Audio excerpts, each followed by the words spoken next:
Hi, my name is Sean Paul Murphy, and I thought you might like to hear the first chapter of my memoir, The Promise or the Pros and Cons of Talking with God, which was published by Touchpoint Press. It's my story of first faith and first love, and how the two became almost fatally intertwined. I think you'll enjoy it. Chapter 1. A Photograph. I'm looking at a picture of Catherine Jean Gardner. It's a high school photograph taken during her junior year at Mercy High School in 1979. She's wearing a floral blouse, open at the collar, and accompanied by a tan vest. Her thick hair actually looks more reddish than brown in the photograph. It was short enough to let the bottom of her ears peek out. That summer I watched as she let it grow out to a richer, more luxurious length. Her nose was the very model of perfection, pert and turned up slightly at the end. Sadly, the photo does no justice whatsoever to her warm blue eyes that were accented with teeny specks of gray. Still, they were bright and alert, friendly, sincere. They conveyed the eagerness and innocence of youth in equal measure. God, how many times did I look into those eyes and see all I needed of heaven? One thing not lost to the photographer's haphazard work was her smile. It wasn't her broadest smile or her fullest smile, but it was a smile nonetheless. Ah, her smile. Everything I loved could be found behind it. To say it warmed my soul would be an unimaginable understatement. Her smile was literally the only approval I sought in this world. I strove, happily at first and painfully later, to earn it. When it was finally taken away from me, I lost the only barometer I had by which to measure success or failure in any and all things. I was rudderless, adrift. The photograph is wallet size, and I kept it in my wallet for over 20 years, maybe 25, yes, even after I was married to another woman. It wasn't like I looked at it every day, or every month, or every year for that matter, but it was always there, a silent reminder usually tucked away behind my driver's license.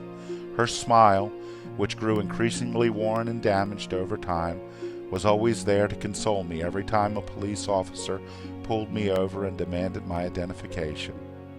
I was so accustomed to looking at her face in that photo that I had forgotten until quite recently what she had written on the back. The photo wasn't such a silent reminder after all. Here's what she wrote. Sean, what can I say? It's me. Keep this to remember me by. Love, Kathy. 78-79.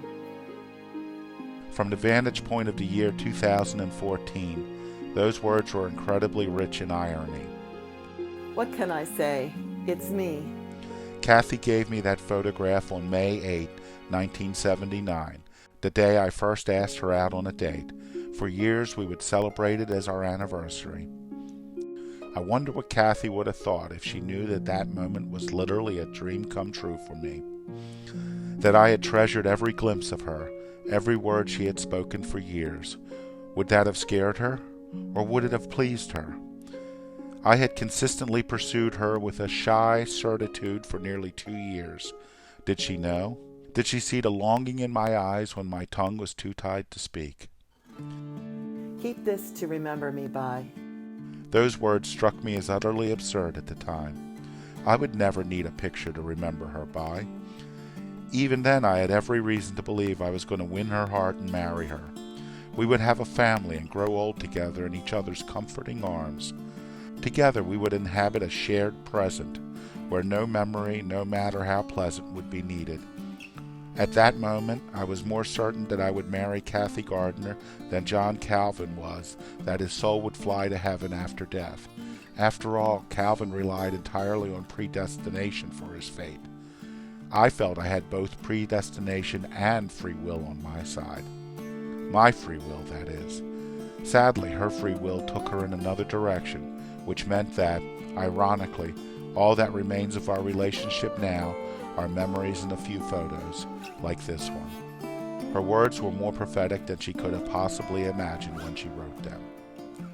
Love, Kathy. Unbelievable, she actually used the L word on the first day of our relationship, and she probably had to do so. I needed her to utter a word of such monumental power to break the wall around my sheltered heart and encourage me to invite her out to go to the movies that upcoming Friday night. The ultimate irony, however, is that she never used the word love again during our 4-year relationship to describe her feelings for me. Although I loved her as much that very first day of our relationship as I did on the last, it still took me 6 months to build up the courage to actually say those words. She did not reciprocate in kind. A few days later, she quietly told me that she only wanted to say those words to one man, the man she would marry. I was certain I would be that man. She wasn't, and she was proven correct. In the years to come, she offered me many sweet and comforting words that made me feel secure and loved beyond measure.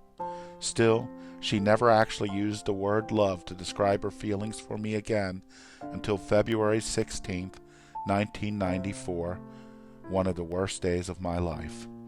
It was 11 long years after we had broken up, and 5 years after she had married someone else and became a loving mother of 3 children. Still, she didn't say it to me, but rather she said it to 2 old friends of mine. Kathy was my first love.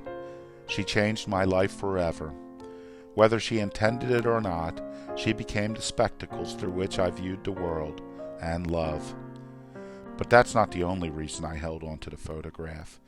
It also served as a symbol of my personal relationship with the Lord. In a strange way, I kept her photograph on me the way other Christians keep a cross dangling from a chain beneath their shirts.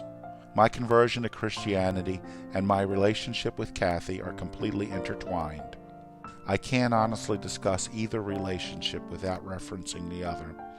I learned everything I know about God, His will, and what was expected of me in return during that relationship and its immediate aftermath. The Lord made me a promise about her, a promise that would reverberate through my life, even if it didn't come true. I hope you liked that chapter of my memoir, The Promise, or the Pros and Cons of Talking with God. It's available at quality booksellers everywhere. Check it out on Amazon. To learn more about me or my book, check out my webpage, SeanPaulMurphyville.blogspot.com, where you can learn all things Sean Paul Murphy. Talk to you later. Bye. Stay safe.